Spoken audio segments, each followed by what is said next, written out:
Mass media நேயர்கள் எல்லாருக்கும் ஜோதிட குருஜியின் இனிய வணக்கங்கள். இந்த பதிவில் நம்ம என்ன பார்க்க போகிறோம் அப்படின்னா, செவ்வாய் பகவானோட பெயர்ச்சி. இந்த செவ்வாய் பகவான் உஷ்ணமான கிரகம், மங்களக்காரகன் சொல்லலாம், பூமிக்காரகன் சொல்லலாம், பிராத்ருக்காரகன் சொல்லலாம். இந்த பிராத்ருன்னா என்ன அப்படின்னு நிறைய பேரோட கேள்வி. பிராத்ருன்னா உடன்பிறப்பு. இந்த சகோதர சகோதரிகள் இதெல்லாம் செவ்வாய் தான். சில வீட்டில் பார்த்திங்கன்னா சகோதர சகோதரிகிட்ட ஒற்றுமையே இருக்காது. ஏன்னா அங்கே செவ்வாய் ரொம்ப வீக்காக இருக்கும் அந்த கிரகம். சில பேர் இடத்துல பார்த்திங்கன்னா ரொம்ப ஒற்றுமையாக இருப்பாங்க. இன்னும் கூட்டு குடும்பம் நிறையா இருக்குது. அந்த வகையில் பார்த்திங்கன்னா செவ்வாய் பகவான் நல்ல ஆட்சியாக இருப்பார். ஆக பிராத்ருக்காரகன் செவ்வாய் பகவான் இதுவரைக்கும் அவர் தனுசு ராசியில் இருக்கார். இப்போ 4/2/2024 முதல் அவர் மகர ராசிக்கு வரப்போகிறார். மகர ராசிக்கு 39 நாட்கள், அதாவது 13/3/2024 வரைக்கும் மகர ராசியில் ஜம்முன்னு உட்கார போகிறார். என்ன அப்படின்னா, மகர ராசி அப்படிங்கும்போது இந்த செவ்வாய் பகவான் உச்சம். எப்படி அப்படின்னு பார்த்தீங்கன்னா, சிம்பிள் லாஜிக். கடகத்தில் இந்த செவ்வாய் பகவான் நீச்சம். அப்படியே 7வது பார்வை எப்படின்னு பார்த்தீங்கன்னா மகரத்தில் உச்சம். ஏன் கடகத்தில் நீச்சம் அப்படிங்கிறதுக்கு நான் உங்களுக்கு எக்ஸ்பிளைன் பண்ணேன். அதேமாதிரி இந்த மகரத்தில் உச்சம் அப்படின்னா, மகரத்துக்கு யார் அதிபதி? சனீஸ்வர பகவான்.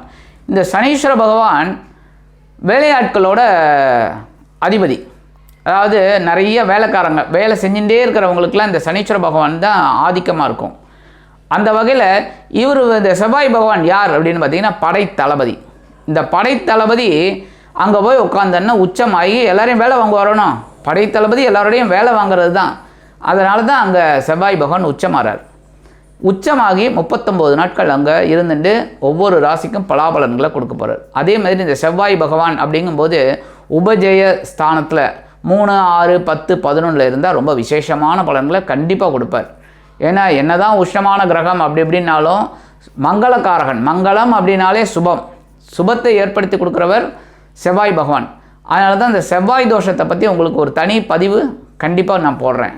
ஏன் அப்படின்னா, இந்த 2, 4, 7, 8 இதிலலாம் இருந்தாக்க செவ்வாய் தோஷம் அப்படிங்கிறோம். லக்னத்துலேருந்து சந்திரன்லேருந்து பார்க்கும்போது அவ்வளோவா தேவையில்லை. ஆனால் லக்னத்துலேருந்து பார்க்கும்போது செவ்வாய் தோஷம் பார்க்கணும்.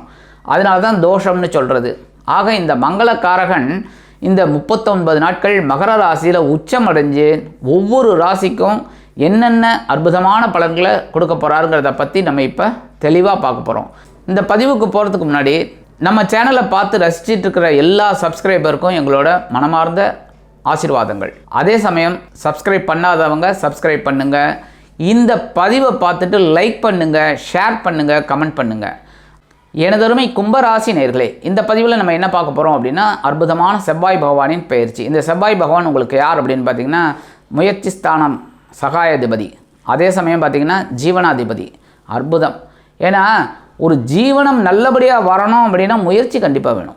ஏன்னா உத்தியோகத்துக்கு போய் ஒரு ஜீவனம் வரணும் அப்படின்னா அந்த உத்தியோகத்தில் சிறப்பாக வேலை செஞ்சால் தான் உத்தியோகம் நல்லபடியாக இருக்கும், ஜீவனம் கிடைக்கும். அதேமாதிரி தொழில் வியாபாரத்தில் இருக்கிறவங்க தொழில் வியாபாரத்தில் கவனமாக இருந்தால் தான் ஒரு வியாபார லாபம் கிடைக்கும். அதனால தான் ஜீவனம் உயரும். அதனாலேயே உங்களுக்கு பார்த்திங்கன்னா முயற்சியும் அவரே, ஜீவனாதிபதியும் அவரே. ஆக இந்த செவ்வாய் பகவான் உங்களுக்கு இதுவரைக்கும் உங்களுக்கு அற்புதமாக லாபஸ்தானத்தில் இருந்துக்கிண்டு நிறைய நன்மைகளை கொடுத்தார். உத்தியோகத்தில் இருக்கிறவளுக்கும் சரி, தொழில் வியாபாரத்தில் இருக்கலாலும் சரி, நிறைய நன்மைகளை கொடுத்தார். புதுசாக சில பேர் தொழிலும் தொடங்கினீங்க, கரெக்டாக கமெண்ட்ஸில் சொல்லுங்கள். நிறைய பேர் புதுசாக தொழில் தொடங்கியிருக்கீங்க, ஏதோ ஓடிக்கிட்டு இருக்கு, லாபம் வந்துக்கிட்டு தான் இருக்குது, ஒன்றும் பெரிய லெவலில் பாதிப்பே இல்லை. ஏன்னா இவர் இவர் ஜீவனாதிபதி அப்படிங்கும்போது லாபஸ்தானத்தில் இருக்கிறது ரொம்ப அற்புதம். என்ன நல்ல நல்ல பலன்கள்லாம் உங்களுக்கு கிடைச்சிக்கிட்டு இருந்திருக்குங்க, இல்லைன்னு சொல்ல முடியாது. அதேமாரி குடும்பத்துலேயும் சுபகாரிய நிகழ்ச்சிகள்லாம் நடந்துட்டுருக்கு. எல்லாமே ஒரு மனசுக்கு பிடிச்ச மாதிரியே போய்கிட்டுருக்கு. ஒன்றும் பெரிய அளவில் பாதிப்புகள் எதுவுமே இல்லை. ஓரளவுக்கு உங்களுக்கு அண்டர்ஸ்டாண்டிங்காக எல்லாம் போயிட்டுருக்கு.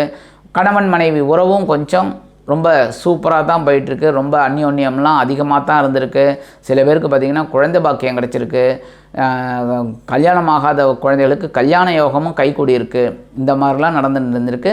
இந்த சகாயாதிபதி ஜீவனாதிபதி லாபஸ்தானத்தில் இருந்துக்கிட்டு உங்களுக்கு பலவிதமான அற்புதமான பலன்களை கொடுத்துட்டு இருந்தவர் இப்போ எங்கே வரப்போகிறாருன்னு பார்த்திங்கன்னா உங்கள் விரயஸ்தானத்துக்கு வரப்போகிறார். 12ஆம் இடமாகிய அயன சயன போகஸ்தானத்துக்கு உச்சமடைகிறார். ஏற்கனவே செலவு கொஞ்சம் கொடுத்தாலே பரவாயில்ல, உச்சமடைந்த செவ்வாய் நிறைய செலவு கொடுப்பார். என்ன அப்படின்னா குடும்பத்தில் சுபகாரிய நிகழ்ச்சிகள் அருமையாக நடக்கும், அதனாலேயே செலவுகள் கூடும். சில பேருக்கு பார்த்திங்கன்னா மருத்துவ செலவுகள் வரத்துக்கு வாய்ப்பு இருக்குது. அதனால தான் உடல் ஆரோக்கியத்தில் கவனமாக இருக்கணும். சரியா? உடல் ஆரோக்கியத்தில் கவனமாக இருந்தால் மருத்துவ செலவுகள் குறையிறதுக்கும் வாய்ப்புகள் இருக்குது. அதனால் உடல் ஆரோக்கியத்தில் கவனமாக இருந்தீங்கன்னா மருத்துவ செலவுகள் குறையலாம். மற்றபடி நண்பர்களுக்காக சில செலவுகளை செய்வீர்கள்.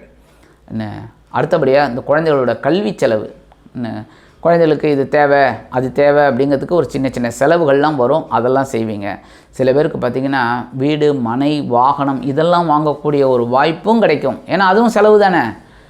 ஒரு வீடு வாங்கணுன்னா சும்மா வாங்கிட முடியுமா? அதுவும் செலவு தானே. என்ன தான் இஎம்ஐ கட்டணுன்னாலும் நீங்கள் தானே கட்டணும். அதேமாரி ஒரு வாகனம் வாங்கணும் அப்படின்னாலும் அதுக்கு ஒரு இது கொடுக்கணும்ல, முன்தொகை. அதனால் அதுவும் செலவு தானே. செலவெல்லாம் வரும், ஆனால் உங்களுக்கு சொத்து சேரும். அதேமாரி சில பேருக்கு பார்த்திங்கன்னா பொன்பொருள் ஆடை ஆபரண சேர்க்கை உண்டாகும். எடுக்கிற காரியங்கள்லாம் அற்புதமாக நிறைவேறும். சீருடை பணியாளர்கள் அப்படிங்கும்போது இந்த காவல்துறை இராணுவம் இதிலெல்லாம் இருக்கிறவங்களுக்கெல்லாம் பார்த்திங்கன்னா எதிர்பார்த்த இடமாற்றம் பதவி மாற்றம் பதவி உயர்வு சம்பள உயர்வு கண்டிப்பாக கிடைக்கும். அவங்க எதிர்பார்க்கறதுக்கு மேலேயே அருமையான ஒரு இடமாற்றம் கண்டிப்பாக கிடைக்குங்க. சில பேருக்கு பார்த்திங்கன்னா வீடு சரியில்லை, வேறு வீட்டுக்கு போகலான்னு பார்த்துட்ருக்கீங்க, அது சரியாக உங்களுக்கு அமையலை, அதெல்லாம் இப்போ அமையும். நல்ல ஒரு வீடு கிடைக்கும். வாடகைக்கோ இல்லை விலைக்கோ வாங்கக்கூடிய ஒரு வாய்ப்புகள்லாம் உங்களுக்கு கிடைக்குங்க. அதனாலே உங்களுக்கு இடமாற்றம் இனிமையாக கிடைக்கும். இந்த வெளியூர் போகணும் வெளிநாடு போகணும்னு நினைக்கிறவாள்லாம் போய் அங்கே போய் கல்வி படிக்கணும் இல்லை உத்தியோகம் பார்க்கணும் அப்படின்னு நினைக்கிறவாளுக்கெல்லாம் அற்புதமான பலன்கள் காத்திருக்கு. தாராளமாக இந்த நேரத்தை நீங்கள் உபயோகப்படுத்திக்கலாம். ஏன்னா உச்சமடைந்த செவ்வாய் விரயஸ்தானத்தில் இருக்கும்போது உங்களுக்கு அருமையான ஒரு இடமாற்றத்தை கண்டிப்பாக கொடுப்பார். சரியா? அதனாலே இந்த இடமாற்றத்தெல்லாம் நீங்கள் அற்புதமாக எடுத்துக்கணுங்க. மற்றபடி இந்த முயற்சியின் பேரில் உங்களுக்கு சில காரியங்கள் அற்புதமாக நிறைவேறும். எடுக்கிற காரியங்கள்லாம் அற்புதமாக இருக்கும். கணவன் மனைவி அப்படிங்கும்போது குதூகலமான போக்கு இருக்குது. கண்டிப்பாக எப்போவுமே ஒரு குதூகலம் அப்படின்னாலே செலவு கண்டிப்பாக. பாருங்களேன், சாதாரணமாக நீங்கள் உத்தியோகத்துக்கு போயிட்டு வரீங்க அப்படின்னா செலவே இருக்காது. ஏன்னா நீங்கள் இங்கேருந்து ஆஃபீஸ் போகிறது, ஆஃபீஸ்லேருந்து வீட்டுக்கு வருது, அவ்வளோதான். ஆனால் லீவு நாளில் பாருங்கள் எவ்வளோ செலவு இருக்குது பாருங்கள். கண்ணாபின்னான்னு செலவு வரும். குழந்தைகள் வந்து அதை வாங்கி கொடு இதை வாங்கி கொடுப்பாங்க, மனைவி வந்து அதை வாங்கி கொடு இதை வாங்கி கொடுப்பாங்க, இதெல்லாம் இருக்குல்ல, இதெல்லாம் செலவு.